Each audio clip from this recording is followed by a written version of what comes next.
In the beginning, there were no tests. There was not even one single test for COVID in the entire world. There wasn't even the name COVID. A former president told us to inject bleach and Lysol and ultraviolet lights. When tests became available to healthcare professionals, he told us that we should do fewer tests because that would make the reportable number of infections lower and he would look better that way. He attacked our experts and flagrantly lied to us about how dangerous this virus was and about how to protect ourselves. Do you remember? Then bodies started swarming our ERs. They filled every room, every bed, every gurney, and every hallway. Nurses, docs, and techs were wearing spacesuits to protect themselves from a virulent disease for which they had no treatments.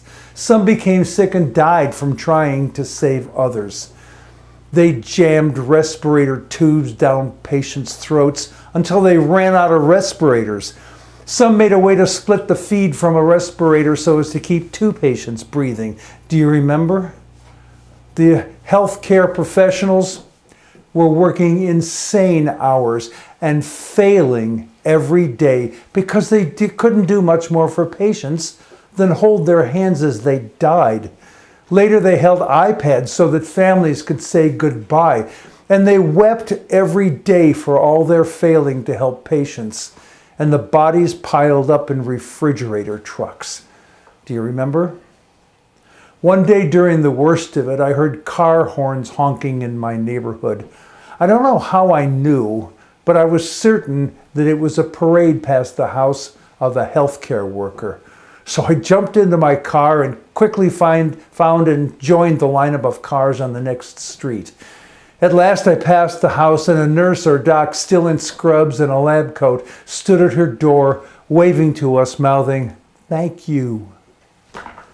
We honored our healthcare workers with reception lines outside hospitals at shift changes. We sent pizzas. One sang Nessun Dorma to those heroes. They were paying a terrible price to save our lives, and we did what we could to say thank you. Do you remember? I recall during the worst of it when the virus was spreading so terribly fast and we didn't even know the methods of transmission. So plexiglass shields were installed at retail shops, hoping that would help to prevent us from infecting one another. I went to check out at the supermarket and there was a girl at the cash register wearing a mask and gloves, and I realized in that moment that she was doing a death-defying act just so that I could purchase groceries. Yet another hero.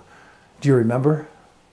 We were constantly at the edge of running out of N95 masks. Then people sewed masks at home and gave them away so that the meager supply of N95s could go to our healthcare people. There were so many cloth masks made that it was nearly impossible to purchase elastic. And nobody knew if cloth masks did any good. We did our best to stay at a distance from one another and didn't know if that did any good either. Do you remember? Back in high school, most kids avoided the nerdy kids. They weren't cool. Many were socially awkward. Some kids even tormented them. But they persevered and took their nerdiness into science, where they invented magical vaccines in less than 1/10 of the time it normally takes to do such a thing. We gave it first to our healthcare workers for obvious reasons, then to the elderly, especially those trapped in the petri dishes of nursing homes. Following that, the magical vaccines began to be available to all of us, and we scrambled to find a place where we could make an appointment and be vaccinated. Some of us drove long distances to get a shot in the arm. Do you remember? And we gained some protection, all because those nerdy kids persevered and went into science. You know, the stuff our reality deniers deny. And they made magic that has helped all of us, including the reality deniers. Before those vaccines were available, thousands of Americans were dying, not just getting sick, but dying every day. We're still losing around 400 per day, and nearly all of those who die and nearly all of those who require hospitalization are people who have refused to take the magical vaccines. Meanwhile, the rest of us are chugging along just fine, and no, Bill Gates can't track us because there are no nanobots in the vaccine. And the vaccine doesn't make anyone sterile or cause people to contract COVID. We've reassured and coaxed and begged people to protect themselves and the people they love, but millions still hold out, some for religious reasons, some for doubt about efficacy of the vaccines, and a huge number because they think their freedom is being abridged. Do you remember? The nerds did even more for us. They developed multiple types of at-home tests for COVID. When COVID tests became available, President Biden did an all-hands-on-deck distribution of them, as he had done with the vaccines, to get these healthcare tools into our hands and up our noses. Have you thanked a nerdy person lately? Have you thanked President Biden? You should, because they saved your life.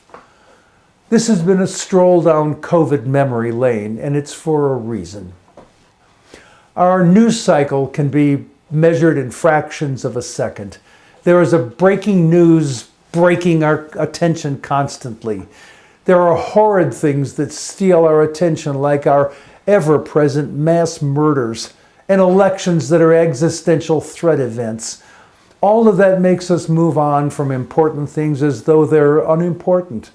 All of that moves us away so fast that we forget to say thank you.